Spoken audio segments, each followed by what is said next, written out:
Okay, सो ये CSAT 2022 का question है. A man started from home at 14:30 hours, मतलब 2:30 PM पे एक मैन ने अपने घर से स्टार्ट किया journey and drove to the village, arriving there when the village clock indicated 15:15. तो वो 2:30 बजे निकला था और पहुंचा वो 3:15 PM पे.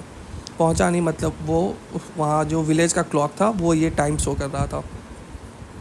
After staying there for 25 minutes, वहाँ पे उसने 25 मिनट्स तक स्टे किया. He drove back by a different route of length 1.25 times the first route. मतलब अगर इसका डिस्टेंस d है तो इसका डिस्टेंस 1.25 d होगा. Is the first route at the twice as fast as. मतलब पहली बार वो जब s स्पीड से अगर आया था तो इस बार वो 2s स्पीड से आया है. रीचिंग होम एट 4 o'clock, मतलब 16 आवर्स, मतलब 4 o'clock, मतलब 4 PM पे वो घर पहुंच गया. तो अब ये पूछ रहा है क्वेश्चन में कि जो विलेज क्लॉक है वो कितने आवर्स, कितने मिनट्स फास्ट या स्लो है. तो चेक करते हैं.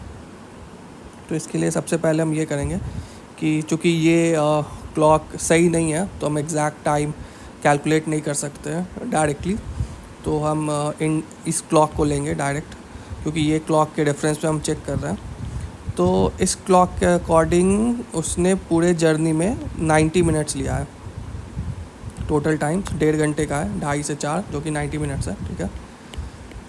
और अगर एक एक जर्नी का हम लोग अगर टाइम कैलकुलेट करें तो यहाँ से यहाँ होम से विलेज जाने में अज्यूम किए हमने कि टी टाइम लिया. उसके बाद यहाँ 25 मिनट स्टे किया. ये गलत नहीं है, क्योंकि अगर क्लॉक अगर फास्ट या स्लो भी है तो ये टाइम रिलेटिव है. तो 25 मिनट्स अगर इस क्लॉक से उसने स्टे किया है तो इस क्लॉक से भी वो 25 मिनट्स ही स्टे करेगा. तो ये कि चूँकि ये टाइम का डिफरेंस है तो ये गलत नहीं, ये सही है. तो ये 25 मिनट्स ऐड हुआ, प्लस इसको आने में वापस आने में अज्यूम कर लगते हैं कि T- टाइम लगा. ठीक है. अब इससे हम लोग निकालते हैं अगर कुछ निकले तो एक T है और एक T- है. T- को हम लोग T के टर्म में कन्वर्ट कर लेते हैं. तो T को हम लोग लिख सकते हैं d/s, time is equal to distance by speed होता है. तो d/s प्लस 25, और यहाँ पे जब हम T- को लिखेंगे तो 1.25 d होगा और बाई 2s होगा. तो हम लोग T को जो d/s माने थे तो यहाँ पे भी d/s को T से रिप्लेस कर देते.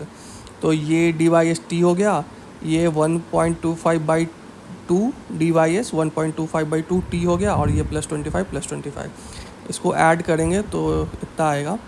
और इससे जब हम लोग टाइम कैलकुलेट करेंगे, इस इक्वेशन को सॉल्व करेंगे, तो आएगा 90 माइनस 25 65, और 65 इंटू 2 ये यहाँ चला जाएगा और ये नीचे आ जाएगा. तो ये आएगा.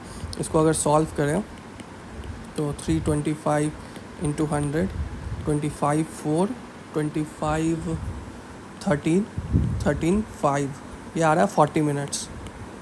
तो मतलब, और ये टी टाइम था उसके होम से विलेज जाने का, मतलब यहाँ से इसको विलेज जाने में 40 मिनट्स लगे. तो एक्चुअल में टाइम क्या होना चाहिए था? अगर उसने 2:30 से स्टार्ट किया है तो 40 मिनट्स बाद टाइम होना चाहिए था